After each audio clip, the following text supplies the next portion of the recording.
Então vamos começar a segunda parte. Boa tarde a todos. Peço desculpas de novo aí pro pessoal que estava tentando entrar na sala.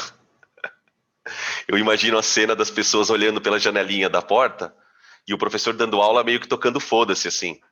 Tipo, os caras lá, tipo, parado, assim, esperando para entrar, tá ligado? Então, peço desculpas pro pessoal. Hoje, nessa segunda parte, a gente vai discutir, dentro daquelas duas partes que eu falei que eram importantes, né? A segunda parte é a parte de deslocamento de equilíbrio. Então, a gente já viu que uma reação reversível, ela tende naturalmente a uma condição em que os dois processos ocorrem com a mesma velocidade. Vimos que todo equilíbrio, no momento em que ele é atingido, ele tem associado a ele dois valores. Um que é a constante de equilíbrio e o outro que é o grau de equilíbrio. Né? É muito importante que vocês saiam da aula de ontem com a seguinte percepção. Quanto maior a constante de equilíbrio, maior será a quantidade de produtos naquele equilíbrio. Né? Porque a constante é produto sobre reagente. Né? Então, quanto maior a constante, maior a quantidade de produto que você tem naquele equilíbrio. Então, eu sempre enxergo um equilíbrio como uma composição de produto e reagente. Essa composição relativa você tem pelo valor da constante. Constante alta tem muito produto. Constante baixa tem muito reagente. E claro que a constante tem a ver com o grau de equilíbrio, aquela porcentagem. Né? Porque pensa, se um equilíbrio tem constante alta, vai ter muito produto. Se vai ter muito produto, é porque quase todo o reagente foi consumido. Se quase todo o reagente é consumido, o rendimento é alto. Então, lá na frente, a gente vai ter uma relação matemática entre o K e o alfa.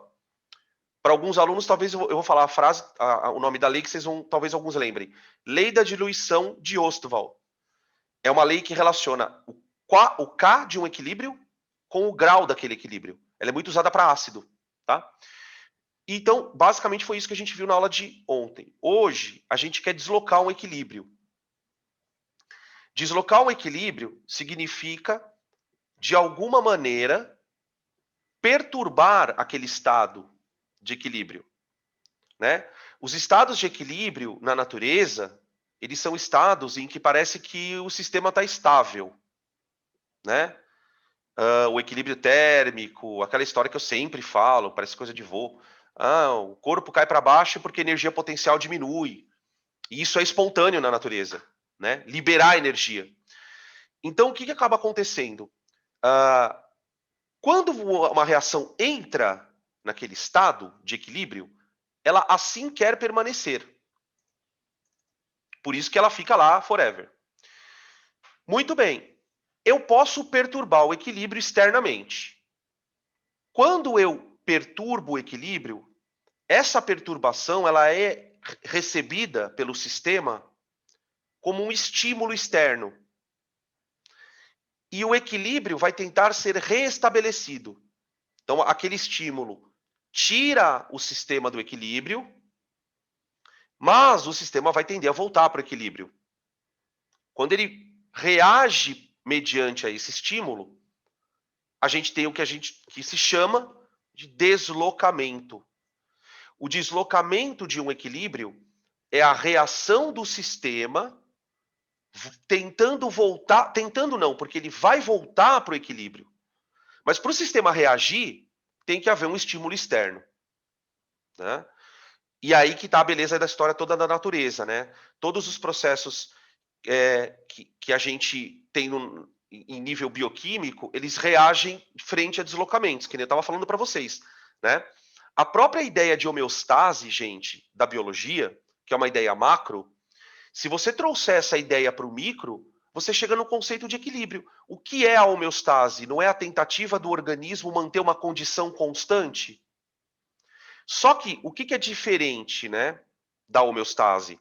A homeostase ela é um processo que custa muita energia para nós.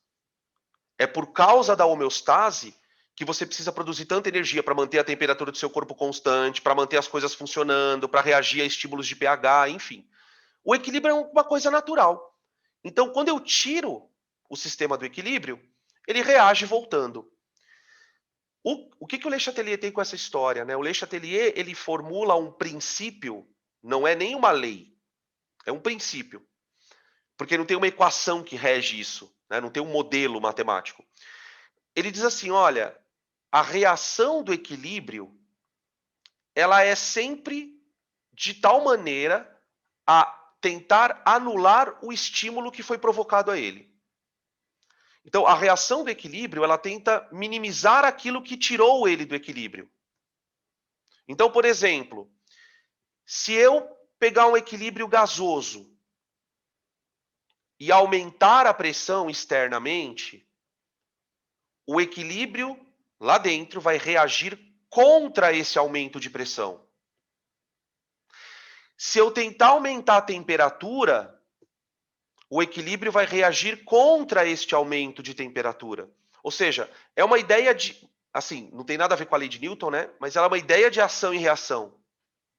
Então, se eu aplico um estímulo em A, o A reage. Esse reagir significa tentar voltar ao estado anterior. E aí a gente tem o deslocamento, tá bom? Quais são os fatores que a gente... e aí o princípio de Le Chatelier, na verdade, ele é resumido com a seguinte frase. Eu vou até começar aqui a escrever na tela aqui, ó. É o princípio da fuga ante a força. Essa aqui é a frase que resume o princípio de Le Chatelier. Né? A palavra força, na verdade, seria o estímulo externo.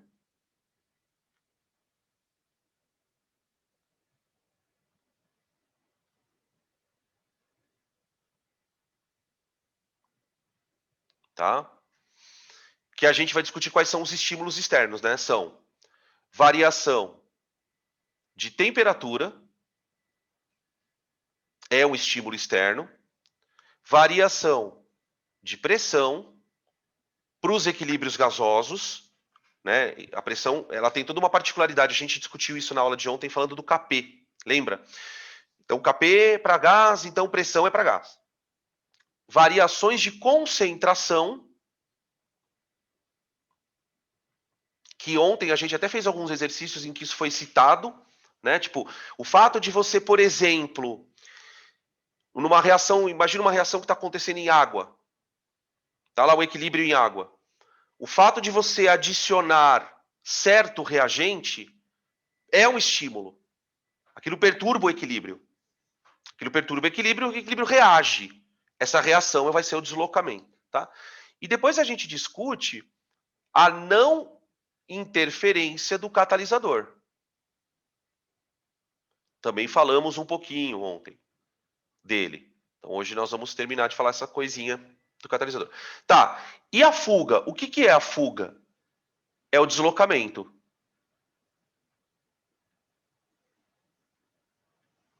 Deslocamento, tá? Eu peço muito, especial, óbvio que tem que ter atenção a tudo, né? Mas especial atenção para o efeito da concentração, porque o efeito da concentração ele vai ser usado na próxima aula, a aula inteira. A aula inteira. Para entender tampão, para entender KPS, para entender hidrólise de sal, para entender equilíbrio iônico, para entender pH, eu vou precisar do efeito da concentração, tá? Beleza? Então a gente vai analisar basicamente isso e depois fazer os exercícios. Tranquilo? Tá? Então vou trocar aqui a tela para a gente começar com o que é deslocar, né? Na prática, o que é deslocar um equilíbrio? Como que se desloca isso? Tá? Então vamos lá. Então a história é a seguinte. Você tem lá uma reação, tá? Reversível, reagente, produto, produto, reagente. A gente começa lembrando, de novo, as expressões de velocidade, né? As leis de velocidade dessas reações. Aqui você tem a reação direta, então, velocidade da direta é igual a K vezes a concentração dos reagentes elevados a um certo x. Beleza? Velocidade da inversa igual a K vezes concentração do produto elevado a Y. Tá? Beleza? E uma outra coisa, né? Quando as velocidades se igualarem, eu terei o estado de equilíbrio. E isso vai acontecer em algum intervalo de tempo, mas vai acontecer. No estado de equilíbrio, as velocidades se igualam, as concentrações se tornam constantes e não necessariamente iguais. E a partir daqui, o quociente de equilíbrio fica igual ao K. Ele atinge o valor dele de equilíbrio. Né? Lembrando que o quociente de equilíbrio é nada mais, nada menos do que a concentração do produto elevado ao expoente dele, dividido pela concentração do reagente elevado ao expoente dele. Então, tudo isso daqui tem que estar na cabeça. Tá? Quando o quociente atingir o valor dele constante, virou equilíbrio. Ponto. Dentro dessa ideia, deslocar um equilíbrio significa tirar a reação desta situação. Ó.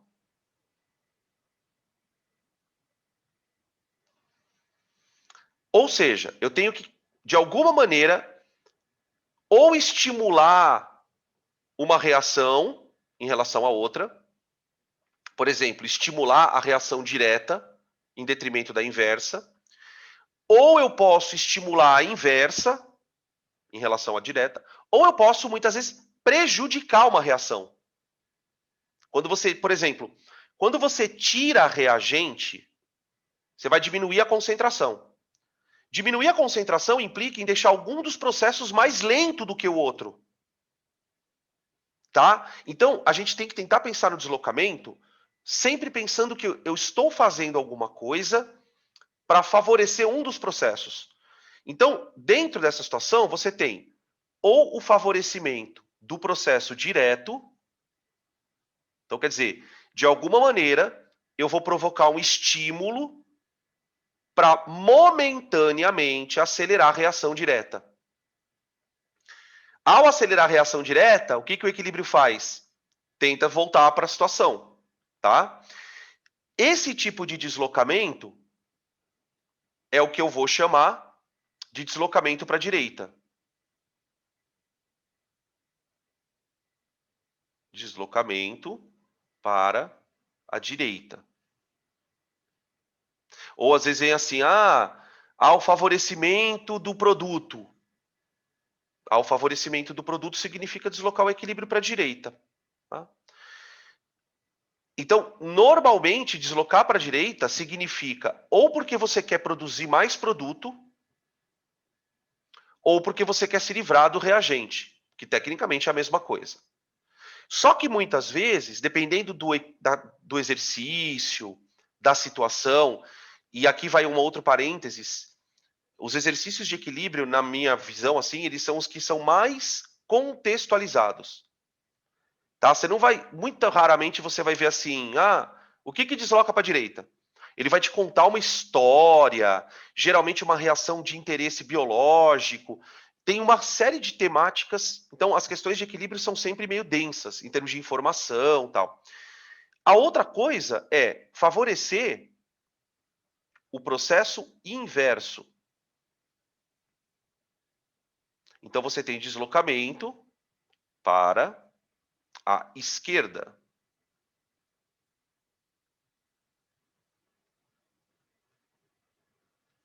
Tá? Deslocamento para a esquerda.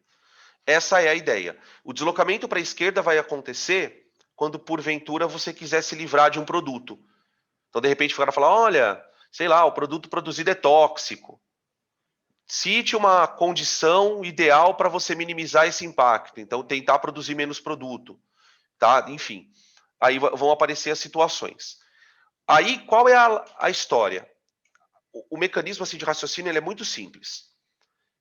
A variação de temperatura desloca o equilíbrio. Tá bom. Como ela desloca? É isso que a gente precisa entender. Então, se porventura o aumento de temperatura causa deslocamento para a direita, a queda de temperatura desloca para a esquerda. Então, é uma ideia bem de oposição. Então, se um fator de esquentar estimula a direta, esfriar vai estimular a inversa. A mesma coisa vale com a ideia de pressão, a mesma coisa vale com a ideia de concentração, tá? Todos esses fatores, que nem eu falei agora há pouco, sempre orientados por qual princípio? Fuga ante a força.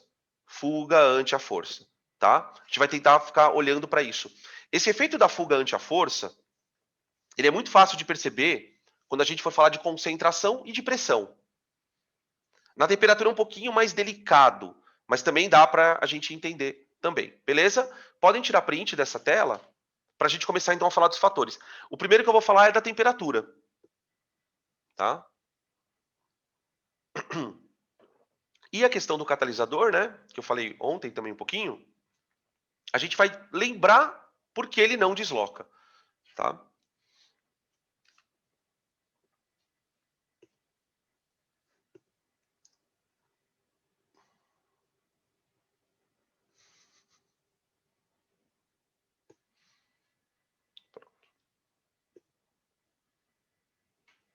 Bom, eu já tinha mostrado para vocês essa tabela ontem, mas ela foi mostrada numa outra situação. E aí, como a gente está tentando deixar a coisa muito ligada na cabeça, né?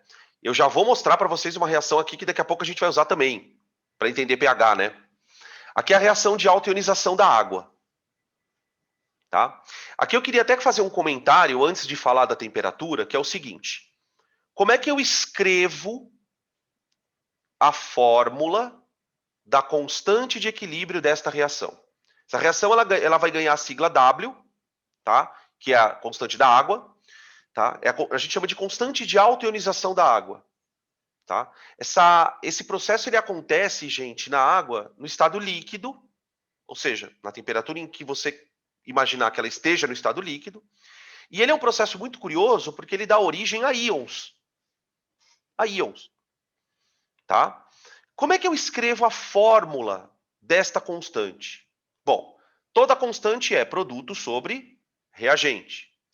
Vocês lembram na aula de ontem que a gente falou um pouquinho sobre certas espécies químicas que não tem como você colocar na fórmula da constante porque não tem concentração. E a gente falou dos sólidos, né? Sólido não entra no cálculo da constante porque sólido não tem concentração, sólido não está dissolvido. Tem uma outra coisa que não vai entrar, além de sólido. O solvente.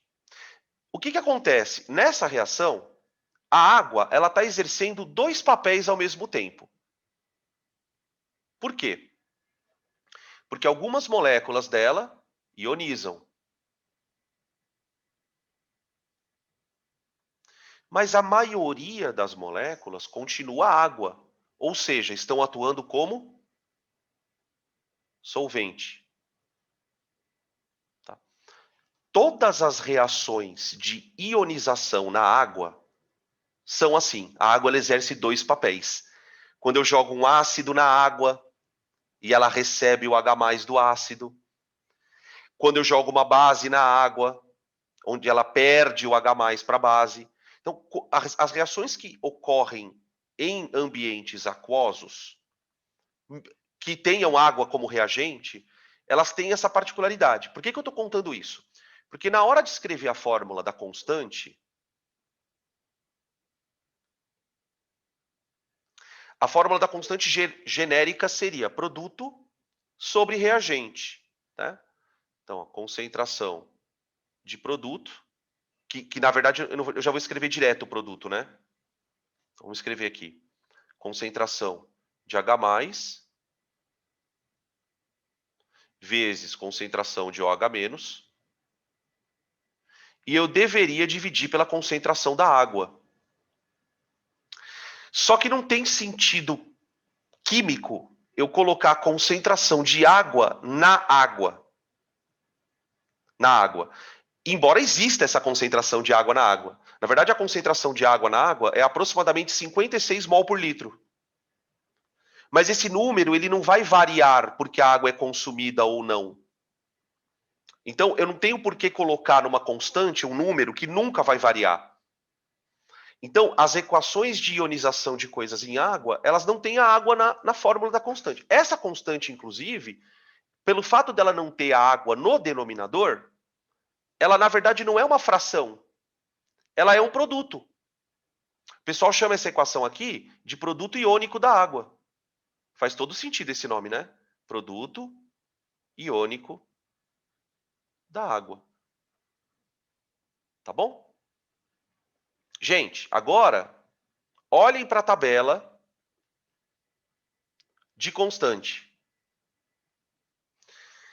Aqui na tabela eu tenho várias temperaturas, o valor da constante na temperatura e quanto tem de H+ e OH- lá dentro.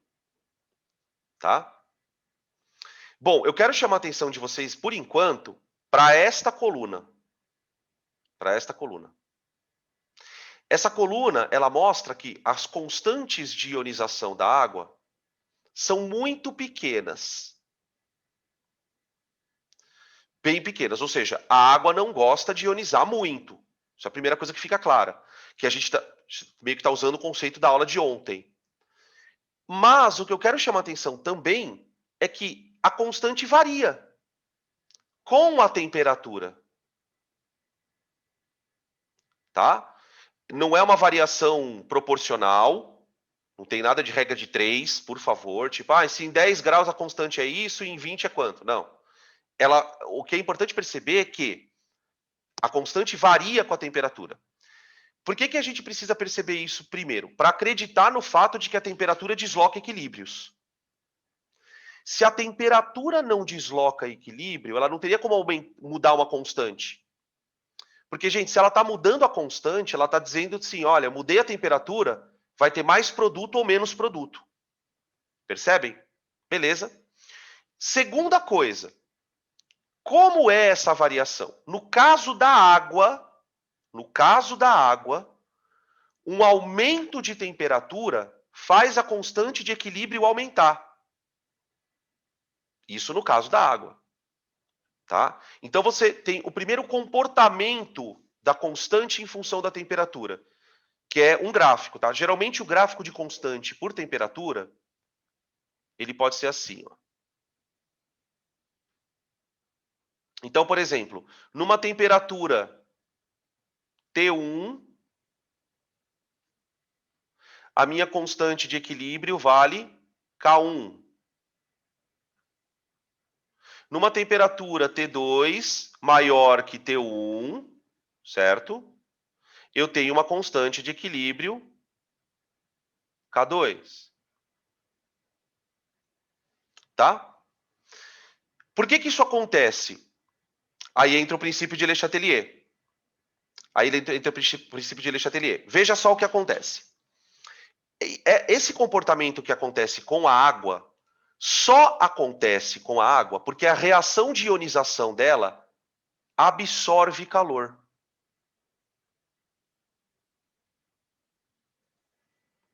A reação absorve calor.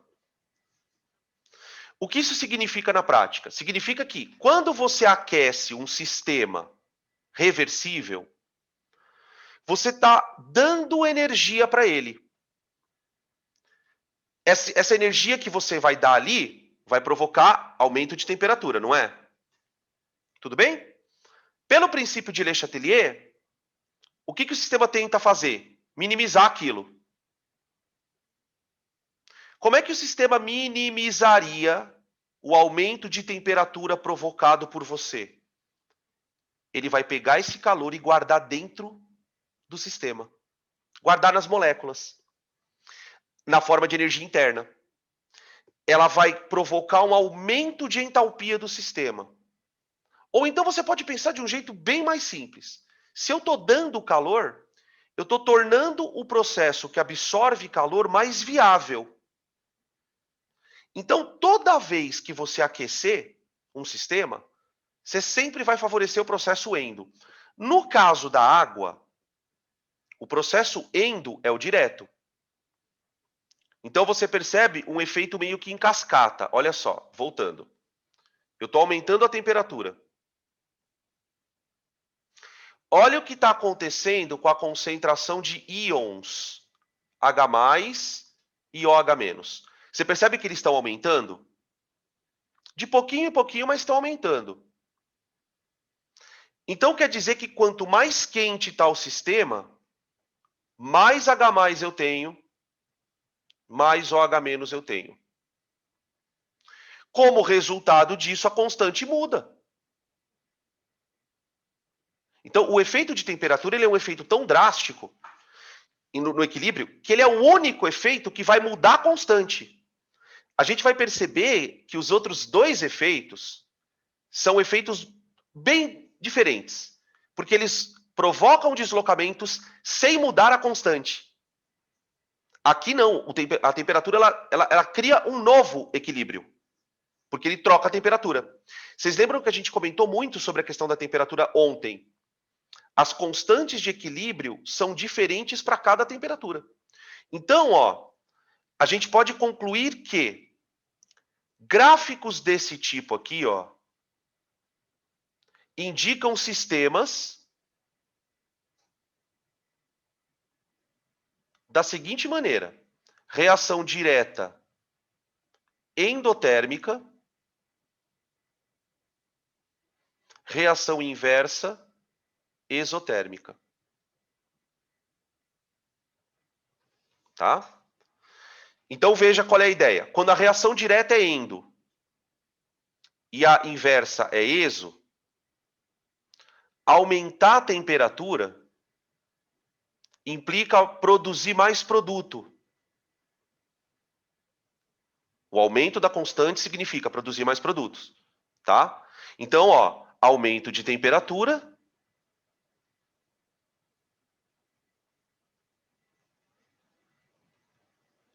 favorece a exo. A endo, aliás, favorece a endotérmica. Que nesse caso é a reação direta, no caso da água, tá? Agora imagina um sistema diferente. Imagina um sistema assim agora, ó. Reação direta é exo, inversa é endo.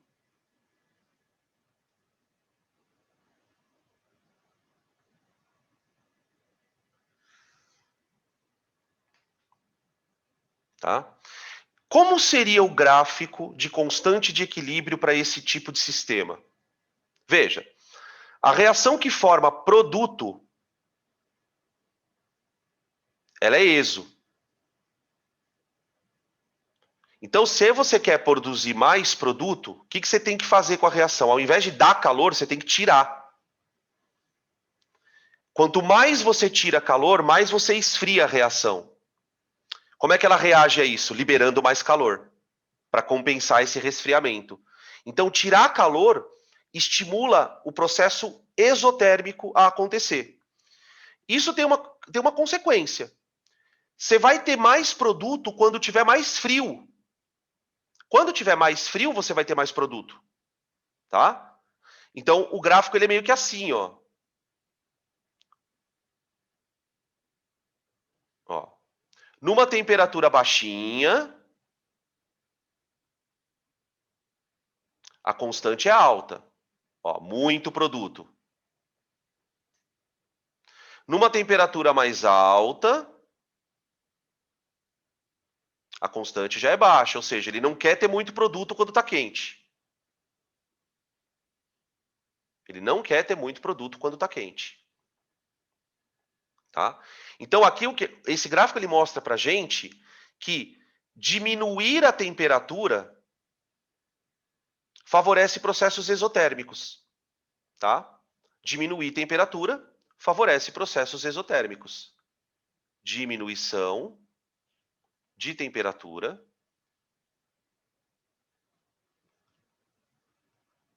favorece a exo. Eu vou citar um exemplo para vocês que eu já citei na aula de radioatividade. O grande exemplo de reação de equilíbrio envolvendo esse tipo de comportamento é o equilíbrio de dissolução de gás em líquido. Até na primeira aula, na aula de ontem, né, quando a gente começou a falar de reação reversível, eu lembro que tinha lá uma fotinho dessa reação. Gente, a reação de dissolução do oxigênio na água, ela é exotérmica. Ou seja, você consegue deslocar o equilíbrio para aumentar a quantidade de oxigênio aquoso em baixas temperaturas. O aumento de temperatura favorece a endo. Como nesse caso a endo é inversa, o aumento de temperatura tira oxigênio da água, que é o que a gente chamava lá na aula de radioatividade de poluição térmica, tá? Então, quando a gente... E aí você... Inclusive isso aqui, viu, gente? Você pode criar meio que um decorebinha na tua cabeça. Toda dissolução de gás em líquido é exotérmica. É um comportamento padrão, tá? É claro que tem gases que se dissolvem melhor do que outros por causa da polaridade. Mas em questão de temperatura, todos eles têm suas solubilidades exotérmicas, tá? CO2 e assim por diante. Beleza? Podem tirar print. Se vocês quiserem perguntar alguma coisa, tá? Convém guardar esses gráficos. A gente vai fazer depois na aula da parte de exercícios um exercício que tem um outro jeito de mostrar isso, que é por tabela, como a gente mostrou na da água, tá? Aí depois a gente faz uma discussãozinha um pouco maior. Beleza, vou trocar.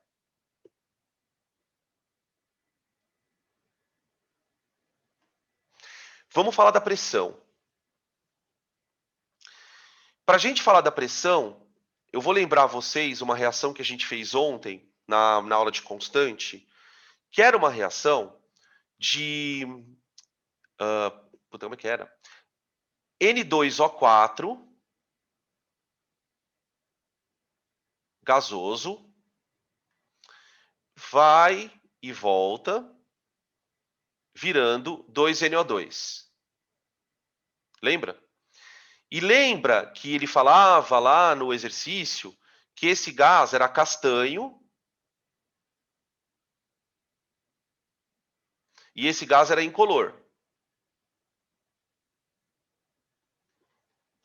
Então agora a gente vai pegar um sistema gasoso, colocar esse sistema num equilíbrio e vamos analisar o que a variação de pressão vai causar nele. Só que eu preciso fazer uma ressalva para vocês aqui. A gente já discutiu isso na termodinâmica, já discutiu nos gases. O que pode causar variação de pressão num gás? A rigor, você tem duas coisas: temperatura e volume. Eu mexo com o volume, a pressão mexe, eu mexo com a temperatura e a pressão mexe. Aqui, a gente só vai avaliar a variação de pressão provocada por volume, tá? Então, a primeira coisa que eu vou fazer é colocar minha temperatura constante.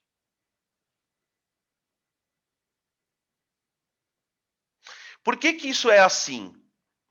Porque nós acabamos de discutir que o simples fato de variar a temperatura, por si só, já causa um deslocamento, que pode ser para a direita ou para a esquerda. Agora, você imagina você variar a pressão de um gás por causa da temperatura. Então, o que pode acontecer é que existe um deslocamento da temperatura para a direita, por exemplo, e um deslocamento da variação de pressão para a esquerda. Então, os efeitos de pressão são sempre nessa restrição, Eu tenho uma temperatura constante e eu vou provocar variações de volume.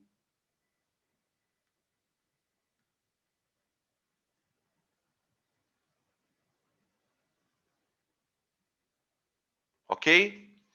Tá? Bom, então eu tenho um volume 1, um volume 2, a minha variação de volume vai ser um ΔV. Tá? Eu posso ter compressão ou expansão, certo? Então vamos começar a criar o nosso quadro de deslocamentos. Então o ΔV, ele pode ser uma redução de volume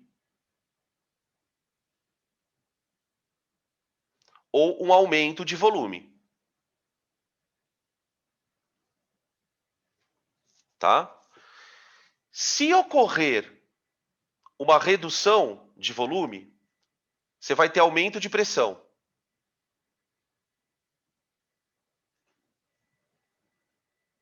Se você aumentar o volume, você vai ter uma queda de pressão. E aí você vai ter os deslocamentos.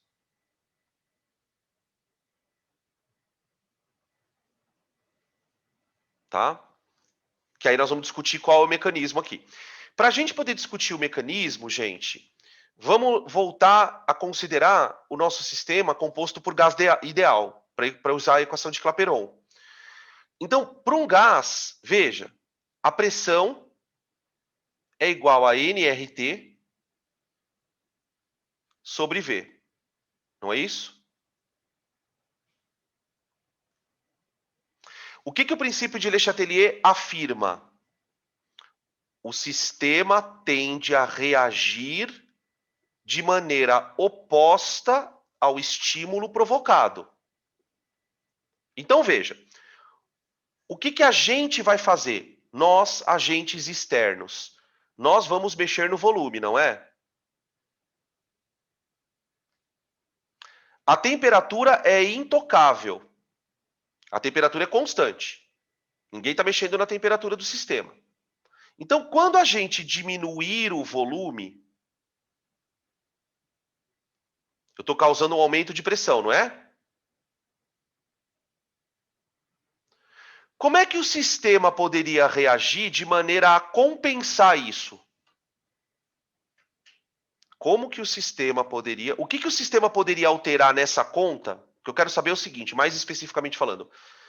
O que o sistema poderia alterar nesta conta para compensar isso aqui? Diminuir o número de moléculas. Perfeito. O sistema vai tentar diminuir o número de moléculas. De gás, né?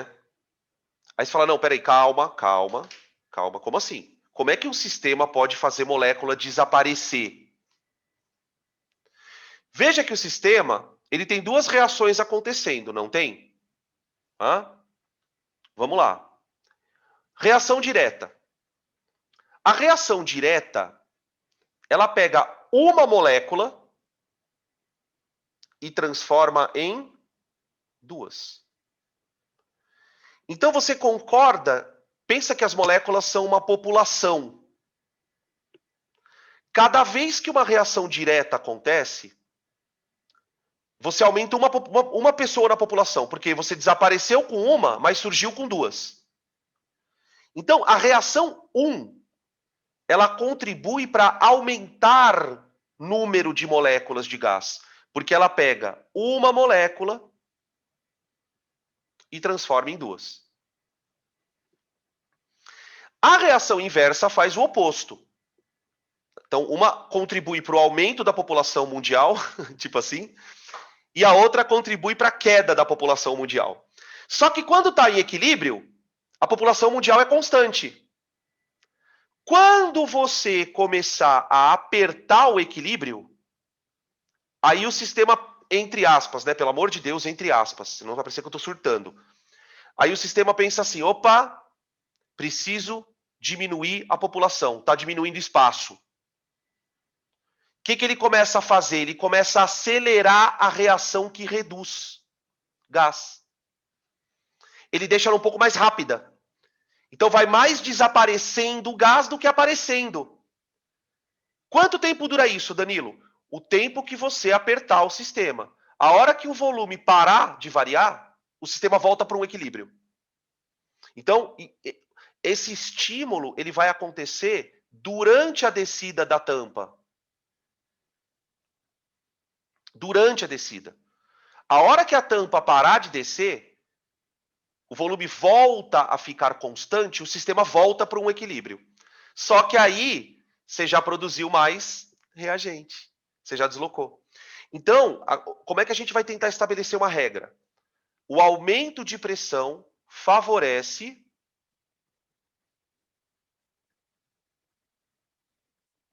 uma redução da quantidade de gás.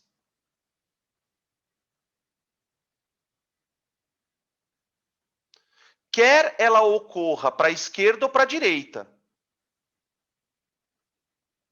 de gás.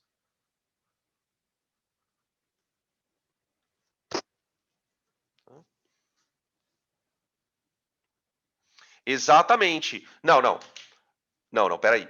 Devagar. Veja que, enquanto... Vamos pensar que ele está num novo equilíbrio. Se você vai apertando a tampa, ele vai ficando incolor e naquele momento ele continua incolor para sempre, porque você já deslocou. Você já aumentou a concentração de reagente. Você já aumentou. Então você alterou a composição exata, é um novo normal dele. Exatamente. Por que ali por que você vai enxergar mais incolor? Porque você diminuiu a quantidade do castanho para produzir mais incolor. Tá? Então, a redução de volume faria essa mudança de coloração. Tá? Beleza, agora vamos de novo. Tudo outra viés. Tudo outra viés. Espera aí que estão chamando aqui. Exatamente, um novo equilíbrio. É um novo equilíbrio. Então, naquele equilíbrio, você vai ter uma outra concentração de produto e uma outra concentração de reagente, tá? Beleza? Só que, neste caso, a constante não muda. Neste caso, a constante não muda. Tá? Eu vou mostrar, se der tempo, eu vou mostrar para vocês por que a mudança de concentração e de pressão não altera a constante. Tá? Se der tempo, não é uma coisa crucial que você saiba. Se você souber que não altera a constante, já é. Só que eu confesso para vocês que isso era uma coisa que me incomodava no cursinho. Tanto é que a primeira coisa que eu tentei fazer foi tentar descobrir. Só fui descobrir na faculdade. Mas se der tempo eu falo, porque não é difícil. É que como é um assunto que é meio rodapé de caderno, a gente às vezes acaba não falando, tá?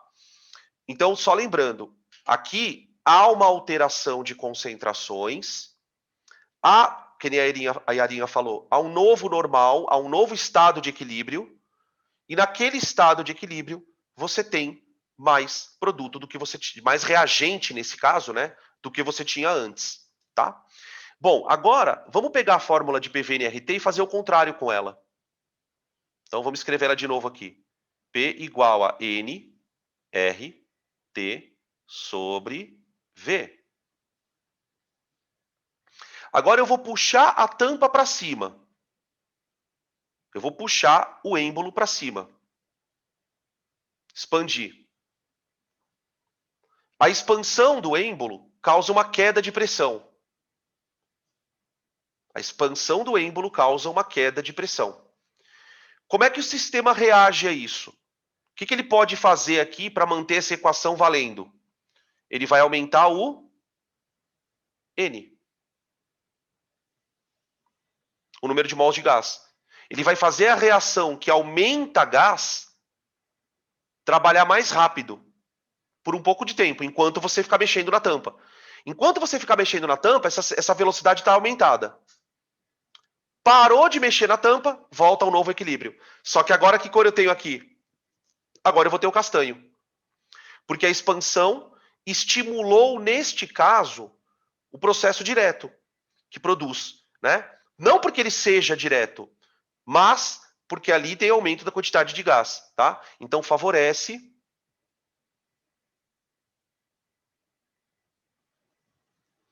um aumento na quantidade de gás. E aí eu preciso fazer uma observação complementar aqui, hein? OBS. Que é o seguinte: muito cuidado com este tipo de reação.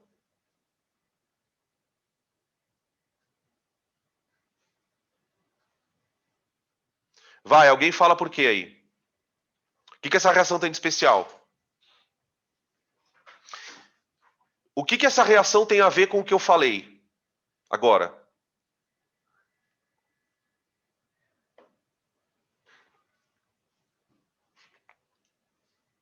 Espera aí. Exatamente, cuidado.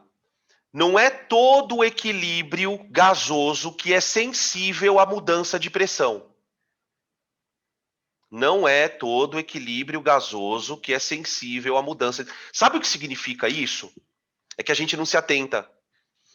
É tanta informação na nossa cabeça que a gente não processa. Não é a pressão que está deslocando o equilíbrio. Então, prof, é isso que ia ser minha pergunta agora. A pressão, ela tende a voltar a ser a mesma quando você desloca Não o é a equilíbrio? pressão que está deslocando o equilíbrio. Não tem nada de pressão que está deslocando. Sabe por que está deslocando o equilíbrio? Porque quando você muda o volume, você muda a concentração do gás. E aí tem uma questão da lei cinética.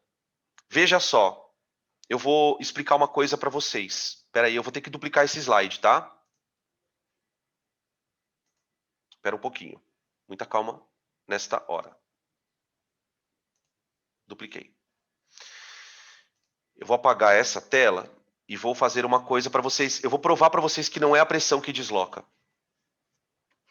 Vamos lá de novo aqui, rapidão, ó. Imaginem de novo a reação. N2O4, gasoso, vai e volta, dando 2NO2. Tá. Como é que é a lei de velocidade da reação direta? É K vezes N2O4. Qualquer coisa vocês parem aqui e me chamem, tá? Elevado à primeira. Primeira ordem ali, tananã. Tá. Então, a reação direta ela é de primeira ordem, presta atenção. Ok. Aí, a equação inversa, ela tem uma lei de velocidade, que é KI, né? Aqui eu vou chamar de KD também. KI vezes a concentração de NO2 elevada ao quadrado. Ela é de segunda ordem. Agora vamos fazer uma brincadeirinha aqui. Vamos imaginar uma reação em equilíbrio, tá? E nesse equilíbrio, você tem o volume de 1 litro. Nesse equilíbrio, vamos chamar de equilíbrio 1, o volume é 1 litro. A concentração de N2O4 vale X mol por litro. E a concentração de NO2 vale Y. Tudo bem? Tá bom. Aí vamos imaginar que eu pegue essa tampa e empurre ela para baixo. O que eu estou fazendo com o volume? Diminuindo. Vamos imaginar, para efeito de conta, que o meu volume vá para meio litro. Gente, você tinha um gás que estava distribuído num volume de 1 litro. Quando você reduz o volume dele, você concorda que a concentração dele vai subir? Tudo bem que a pressão vai subir também, mas esquece a pressão. Esquece a pressão. A concentração dele vai ter que dobrar, não vai? Tá bom. E o NO2 também vai ter que dobrar. Os dois são gases. Agora, para pensar um pouco no que acontece. No equilíbrio 1, a velocidade da reação direta estava igual à da inversa, não estava? Por isso que estava em equilíbrio. Quando eu apertar, a concentração do N2O4 dobra, não dobra? Se a concentração do N2O4 dobra, o que tem que acontecer com a velocidade dessa reação? Ela tem que dobrar, não tem? Só que tem um problema. Tem um problema. Quando a concentração do NO2 dobra também, o que acontece com a velocidade da inversa? Alguém pode me responder?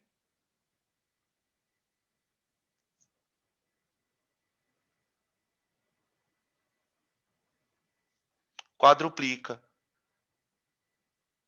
Ou seja, você estimulou mais a inversa. Quando você apertou a tampa, por que o equilíbrio deslocou para onde tem menos gás? Porque você ao apertar a tampa, você estimulou mais uma reação do que outra. Não sei se vocês conseguem entender isso, cara. É muito bizarro. Não é a pressão que está deslocando porcaria nenhuma. É que como as reações elas têm ordem diferente, quando você dobra a concentração, porque você diminuiu o volume, isso vai fazer com que as velocidades estejam sentidas, essa mudança seja sentida de maneira diferente. Tá? É claro que é muito mais complicado entender isso aqui. Então é mais prático você guardar aquela regra. Concordo. Tá? Mas isso explica por que quando tem o mesmo número de mol dos dois lados, não faz a mínima diferença. Porque, por exemplo, se você tem o mesmo número de mols dos dois lados, sabe o que significa isso matematicamente? As reações teriam a mesma ordem. Por exemplo, imagina se essa reação aqui fosse de primeira ordem também, ó. Se essa reação fosse de primeira ordem, ou seja, se fosse 1 para 1, nada disso aconteceria. Deu para entender? Então é mais fácil pensar na regra, cara. Com certeza, é mais fácil. Tá? Beleza. Podem tirar print.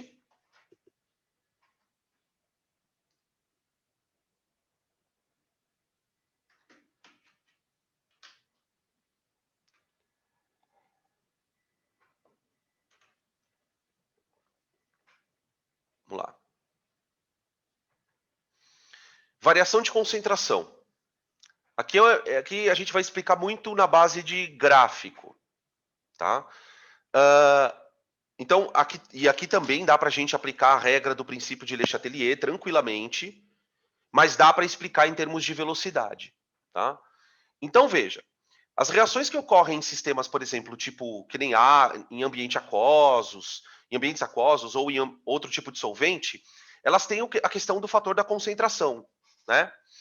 Então, de novo, desculpa ser repetitivo, mas reação direta, velocidade da reação direta, K vezes concentração de reagente elevado a X. Tá. Vamos imaginar que essa reação está em equilíbrio. Se ela está em equilíbrio, a concentração do reagente ela é constante. Constante. Tá? Ela já entrou no estado de equilíbrio. Por que isso, Danilo? Porque a velocidade da direta está igual à da inversa. Então, VI igual a KI vezes concentração de produto elevado a Y. Tá. Vamos imaginar que eu tenho bastante produto, tá? Eu tenho bastante produto. Pronto. Tá. Aí, esse primeiro tracejado que eu já deixei prontinho aqui, eu vou chamar de T1. O que vai acontecer nesse T1? Eu vou abrir o sistema e vou adicionar mais reagente. Então, nesse instante, eu vou provocar um aumento da concentração de reagente.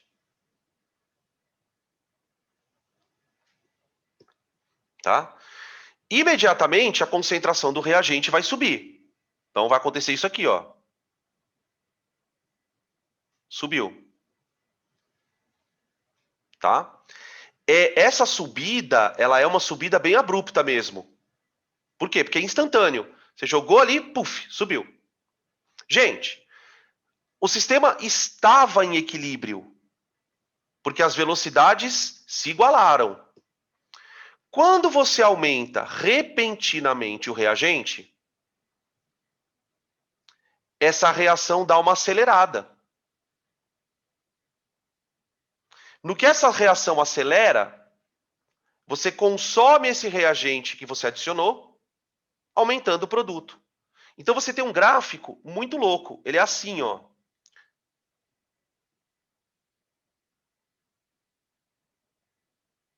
Aqui. Tá? Então há um aumento brusco, porque você colocou lá o reagente, e aí o equilíbrio já trabalha para produzir mais produto. Tá? Enquanto essa curva vai caindo, a curva do produto, ela faz isso, ó. Claro que dentro de uma estequiometria, né? Se é 1 para 1, se é 1 para 2, enfim. Tá aqui. Esse intervalo de tempo aqui é o intervalo de tempo necessário para o sistema voltar para o equilíbrio. A gente percebe que ele voltou para o equilíbrio no instante T2. Porque ali as concentrações voltam a ficar constantes. Tá? O que a gente vai perceber? Não dá para ter. Não dá para perceber isso com muita exatidão no gráfico, porque não tem número, mas eu quero que vocês percebam o seguinte. O fato de você ter colocado mais reagente, no final das contas, acabou formando mais produto. Veja que o equilíbrio consumiu parte do reagente que você colocou ali. Mas ele não consome tudo o que você colocou.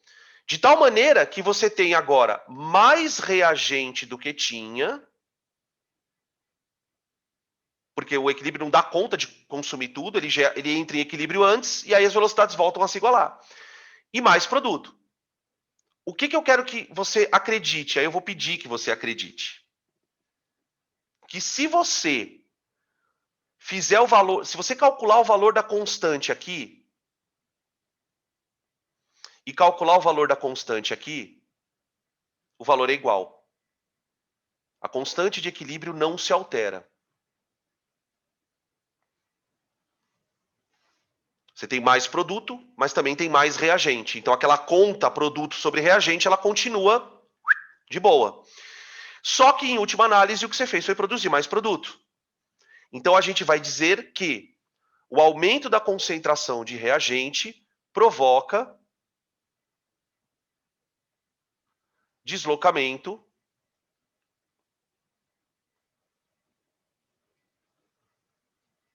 no sentido da formação de produto, tá? Formação de produto. Ou você pode escrever para a direita, deslocamento no sentido da reação direta. E é aí que começa... isso da constante ficar igual é porque a estequiometria permanece depois do equilíbrio.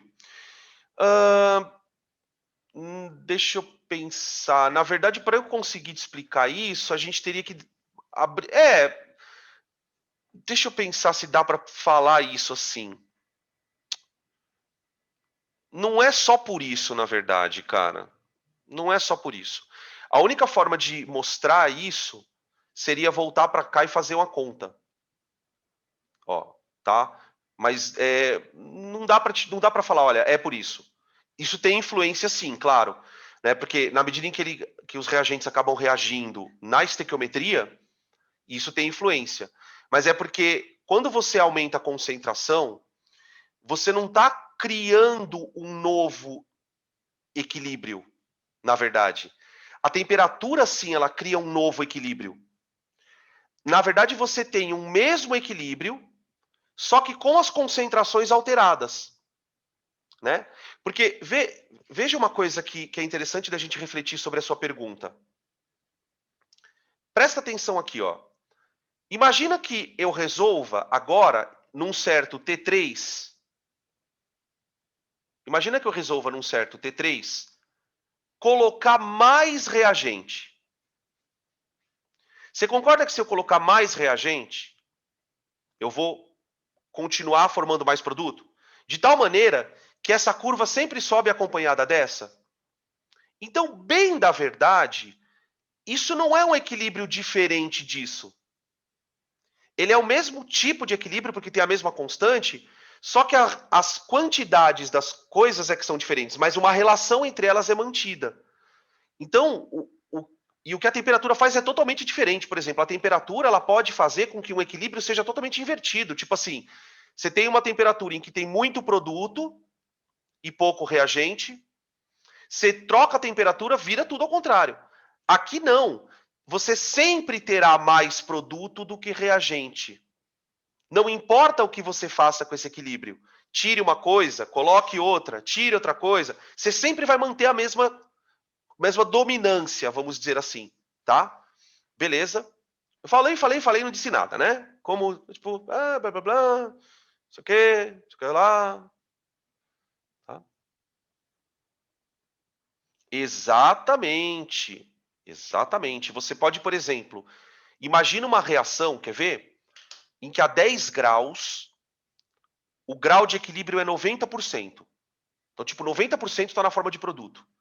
Aí você esquenta, esse grau de equilíbrio troca. Você passa a ter 90% de reagente. A temperatura, eu costumava pensar na minha cabeça assim. Eu sei que não tem nada a ver, mas enfim. A temperatura ela pode virar um equilíbrio de ponta cabeça. A pressão e a concentração não. Um equilíbrio deslocado por pressão é o mesmo efeito da concentração.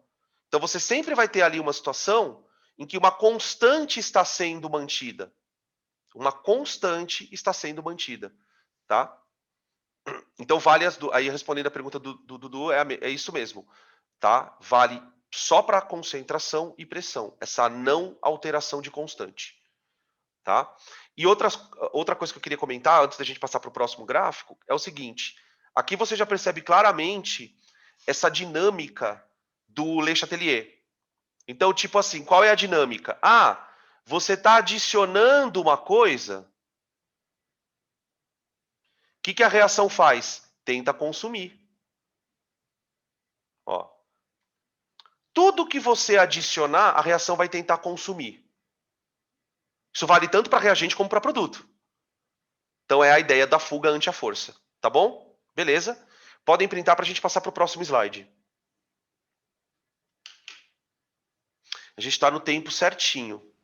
Vai dar para terminar. Oi, pode falar. E a quantidade de reagentes, tipo, no final desse equilíbrio, vai ser menor do que a antiga ou não? Não tem sentido, né? Se você tem que fazer uma constante continuar constante, se você aumentou esse cara, ó, tá aqui, ó. Eu até falei agora há pouco. Você tem mais reagente do que tinha antes, ó. Não teria sentido um equilíbrio consumir tanto reagente para ficar menor. Porque se o reagente ficar muito pequeno, o produto vai ficar gigantesco, se altera a constante. E a única coisa que tem a ver, que tem o poder de alterar a constante, é a temperatura. Tá? E aí só uma outra coisa, que agora me ocorreu também, que é o seguinte, né? Sem entrar no detalhe, a temperatura, ela é tão power, tá ligado? Porque ela muda o equilíbrio, porque ela mexe no ΔG. Lembra que na fórmula de ΔG tem uma interferência de temperatura? O que acontece? Você consegue fazer uma reação ficar mais espontânea dependendo da temperatura que a outra. Então, muitas vezes, o que acontece? Mudar a temperatura é meio que trocar a espontaneidade do processo. Então, se você tem um processo que, numa temperatura alta, ele é espontâneo para a direita, então você vai ter muito produto ali, você pode fazer com que o processo seja espontâneo para a esquerda. E aí você tem ali muito mais reagente. É por isso que a temperatura é tão séria nessa interferência. A concentração e a pressão não mexem no ΔG do sistema, Por isso eles acabam não alterando a constante. Inclusive, lá no ensino superior, tem até uma relação matemática entre a constante e o ΔG. E o ΔG. E aí é que você entende, então, por que a temperatura é tão foda. Porque o efeito da temperatura é muito bizarro, né? Eu lembro que no cursinho eu ouvi isso 3 anos e não fez sentido para mim. Por quê? Eu sempre vi a mesma coisa. Olha, a temperatura é a única que afeta a constante. E eu não entendia por quê. Então chegou uma hora que eu falei assim, vou decorar isso aqui. Beleza. Aí, tipo, pensando um pouco, depois na faculdade, eu falei, bom, é por conta do ΔG, tá? Beleza. Vamos então agora para o segundo efeito. Aqui a gente adicionou o reagente. Então agora eu vou tirar reagente. Tá? Beleza. O que acontece quando eu tiro o reagente? Ó? Então, o reagente está lá no equilíbrio. De repente, eu vou tirar o reagente. Queda. Cai o reagente. Lembrando que o produto está lá, né? O produto está lá. Firme e forte. Tá? Os dois em equilíbrio. Quando você tira reagente, pensa no que acontece com a cinética. Ó. Reação direta, reação inversa. Tirar reagente prejudica a direta, porque ela depende do reagente, a velocidade. Então ela fica mais lenta momentaneamente. É como se você segurasse a reação ao tirar o reagente. Nessa situação em que a reação fica momentaneamente mais lenta, a inversa se sobressai. Se a inversa se sobressai, você começa a ter isso aqui, ó.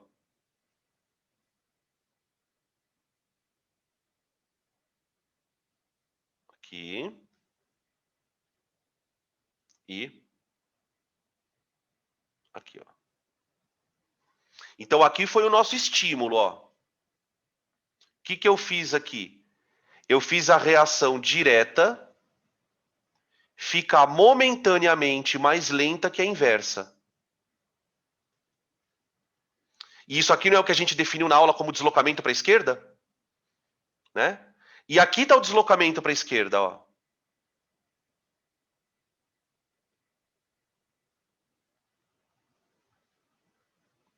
Para a esquerda. E aí aparece de novo na nossa cara o princípio de Letellier. Por quê? Se você tira uma coisa do sistema, eu tirei, ó. Tirei. O que o sistema tenta fazer? Produzir novamente. Ele consegue produzir tudo que foi retirado? Não. Não. Não consegue. Percebe que, de novo, ó, a relação reagente-produto ela fica igual. Quer dizer, você diminuiu o reagente, o produto acaba diminuindo um pouquinho também. Então, para poder compensar aquela constante que tem que continuar constante, né? Então, aqui, de novo, você tem uma constante de equilíbrio K, e aqui também. Tá? K1 igual a K2. Tá? Então, e aí acabou assim, tipo, é tranquilo o resto, né? Porque você guardou as duas dinâmicas. Tudo que eu coloco, a reação trabalha no sentido de consumir uma parte daquilo, né? Tudo que eu tiro, a reação trabalha no sentido de compensar, de produzir novamente, tá? Isso vale tanto para reagente como para produto. Beleza? Podem tirar print. Vou fazer os outros dois gráficos, tá? A gente adicionou e retirou reagente. Agora eu vou adicionar e retirar produto. Que é a mesma coisa. Tá? Um tipo de questão não tão comum, mas aparece vez ou outra, é ele mostrar esse tipo de gráfico e perguntar o que está acontecendo. Se o deslocamento é para a direita ou para a esquerda. Então vai uma dica. Vai uma dica. Primeiro você tem que localizar no gráfico qual foi o estímulo. Então veja que o estímulo ele é sempre uma variação brusca de concentração. Ou para baixo, ou para cima. Tá? Seguido ao estímulo, você tem o deslocamento. Então aqui, ó, aumentei reagente, o equilíbrio trabalha para consumir. Deslocamento para a direita. Tá? Isso aqui é uma consequência do deslocamento, se você for analisar, né? Porque a reação quer consumir o reagente, ela acaba produzindo o produto. Que é o que você quer, na verdade, né? O deslocamento no fundo, é isso que você quer. Você quer perturbar a reação para que ela te responda de uma maneira conveniente, né? Aqui é a mesma coisa, ó. Tirei reagente. Tirei reagente, provavelmente você tirou reagente porque você queria diminuir a quantidade de produto. Então você sabia, por exemplo, que ao tirar reagente, a reação ia responder consumindo o teu produto. Então essa é a sacada que você tem que ter na questão. Puta, o que eu quero fazer com o equilíbrio? Eu quero deslocar para a direita? Quero deslocar para a esquerda? Tá? Beleza. Vou passar então para o outro aqui. Vamos lá, produto reagente. Então agora eu vou começar com o produto. Então, era uma vez o produto. Tá aqui, beleza. Agora eu vou adicionar produto. Adicionei produto. Tá? O meu reagente, ele estava lá no equilíbrio. Com o produto, concentração constante.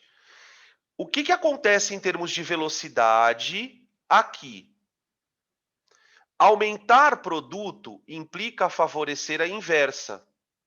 Ela depende do produto. Então, V inverso, V direto. Pronto, olha lá. Ah, então é deslocamento para a esquerda de novo. É. Quer dizer, eu posso deslocar para a esquerda porque eu tiro o reagente ou porque eu ponho produto. Né? Como vai ser o deslocamento? O deslocamento vai ser assim, ó. O produto vai ser consumido uma parte e já volta para o equilíbrio. Mas, se o produto é consumido, o reagente aumenta um pouquinho. Ó. E aí voltou para o equilíbrio. A partir daqui, as concentrações se tornam constantes. Olha lá. Tá? Deslocamento para a direita. Para a esquerda, perdão. Deslocamento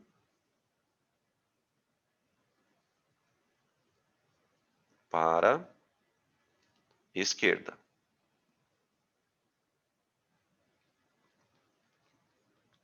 Beleza? Depois fica meio automático mesmo. Tá? As questões de deslocamento em si, o procedimento para chegar no... Ah, deslocou para a direita ou para a esquerda, depende de você lembrar mesmo. Tá? E agora vamos encerrar então os 4 casos, para a gente discutir todos eles, tirando o produto. Que a gente já imagina o que vai acontecer, né? Tirar produto, deslocamento para direita. Se eu vou tirar produto, o sistema vai tentar trabalhar no sentido de compensar esta retirada de produto. Então, vai haver um deslocamento para a direita. Tá? Vamos lá. Então, produto. Vou tirar produto. Aqui eu vou até citar um exemplo bem legal, que tem a ver com as coisas que a gente já viu. Tirei produto. Tá lá o nosso reagente, firme e forte. Tá? A queda na concentração de produto prejudica a reação inversa. A reação inversa depende de produto. Então, se eu ponho o produto, eu ajudo a inversa. Se eu tiro o produto, eu prejudico a inversa. Então, nesse caso, a direta fica maior momentaneamente que a inversa. Só que a reação direta repõe o produto. Repõe o produto. Então, está aqui o deslocamento. Ó. Claro que na medida em que ela repõe o produto, ela teve que consumir um pouco do reagente. Tá? Teve que consumir um pouquinho do reagente. Deslocamento para a direita.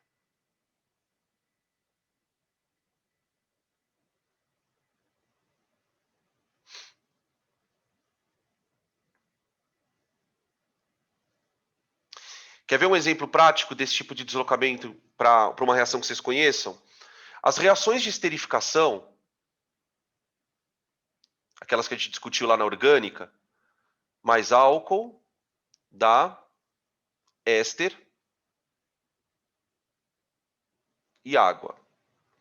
Em geral, elas têm constantes de equilíbrio meio baixas. Então, o que significa? Já não é uma reação muito deslocada para a direita. Tá? Por causa disso, o rendimento acaba sendo sempre baixo. Então, tipo assim, você coloca lá uma porrada de ácido carboxílico, coloca uma porrada de álcool, vai ver lá, só tem 10% que virou éster. Como é que eu arrasto esse equilíbrio para a direita? Eu vou tirar água do sistema. Então você tem um sistema que eles chamam de Dean Stark, que inclusive parece lá o Stark do Homem de Ferro, que é um sistema em que à medida em que a reação vai acontecendo, geralmente o éster ele não é muito solúvel na água. Então você vai separando essa água, essa mistura passa por um sistema onde ele retira só a água. Ao retirar a água, ele está deslocando o equilíbrio para a direita, tá? E a outra coisa, como é que eu escrevo a constante de equilíbrio dessa reação?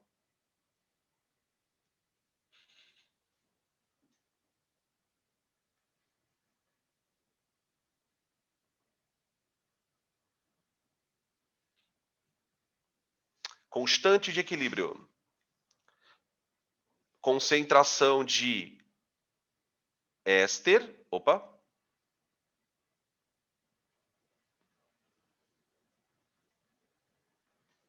E aí, eu ponho água.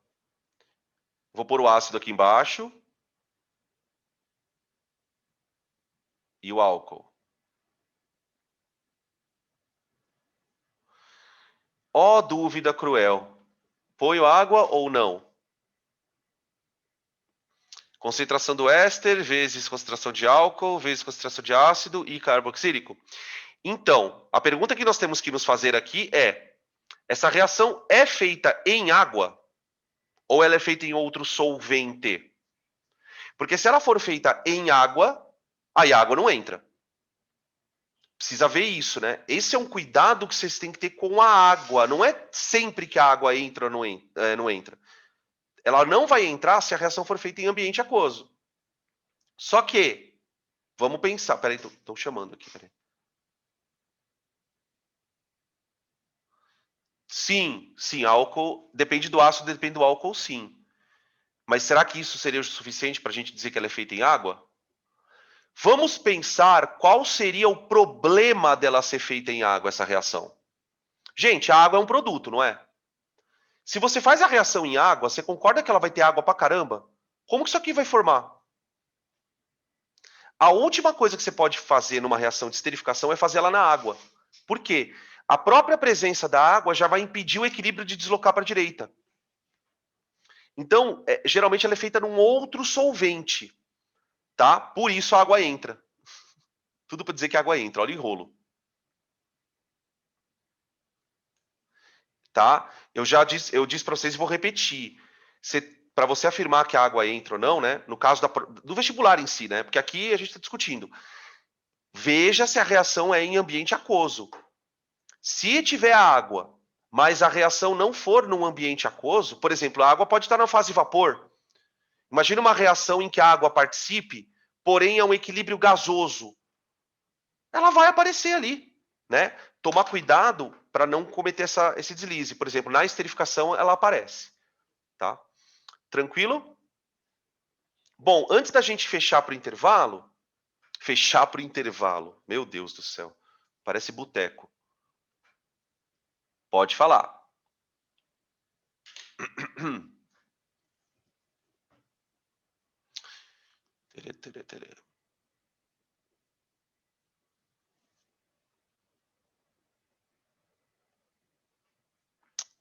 Daí, na reação, o exercício me dá a informação de que eles estão dissolvidos em outra coisa, né?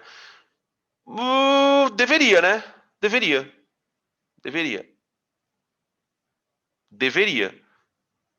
Né? A reação, ele fala, a reação ocorre em meio, por exemplo, geralmente a esterificação, ela ocorre em meio alcoólico também. Então você, por exemplo, por exemplo, eu vou usar, para fazer o éster, eu vou usar etanol. Então o que você faz? Você já põe o etanol lá para caramba, para ele ser o solvente e o reagente, né? Tá? Ou então, por exemplo, ele coloca num outro tipo de solvente. Ele pode colocar, o que se faz também em algumas situações é colocar um outro éster para dissolver. Mas ele tem que te falar. Porque aí do contrário é pegadinha, né? Aí vira bagunça. Aí vira bagunça. Tá? Bom, continuando aqui, qualquer coisa me chama de volta aqui. Barará.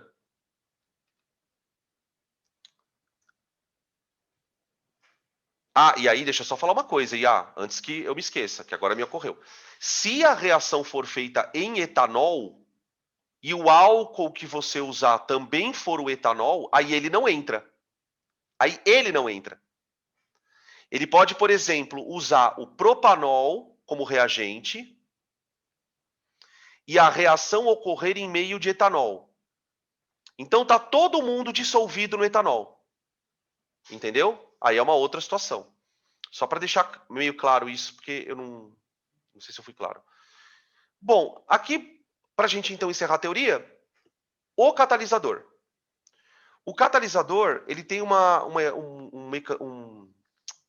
é que se diz? Uma influência não na composição do equilíbrio. Tanto é verdade que vocês lembram que uma das características do catalisador é não alterar o ΔH, porque ele não altera o estado final da reação. A influência do catalisador, ela é intermediária. É no complexo ativado. E o complexo ativado, ele é um limitador de velocidades. Então, geralmente, a gente tem dois tipos de reação. Vamos dizer assim. Reações lentas, porque tem energia de ativação alta. Reações rápidas, que tem energia de ativação baixa. Ponto. As reações lentas reversíveis tendem ao equilíbrio, mas demoram para atingi-lo. Então, você cronometra ali e demora um certo tempo. As reações rápidas, elas também tendem ao equilíbrio, porém, elas vão atingi-los rapidamente. Então, o uso do catalisador, ele faz exatamente o que a gente discutiu na aula de ontem. Ó, aqui, inclusive, que eu peguei do livro, ele usou como exemplo até uma esterificação. Uma hidrólise, melhor dizendo.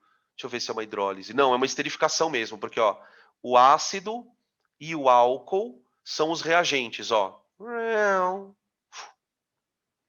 E o éster e a água são os produtos. Tá?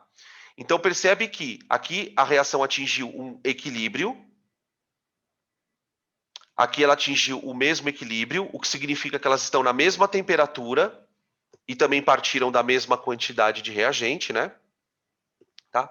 Só que na primeira situação o equilíbrio foi atingido, vamos dizer assim, tardiamente. E aqui o equilíbrio foi atingido mais rapidamente. Tá? Então o catalisador ele não desloca, porém ele faz com que o equilíbrio demore menos para ser alcançado. Tá? Então, geralmente, quando cai questão de catalisador, é justamente porque ele não desloca. Tá bom? Tudo bem, gente? Beleza? Com isso, então, a gente encerra a teoria. No meu relógio são 16 horas. Então, a gente vai fazer um intervalo.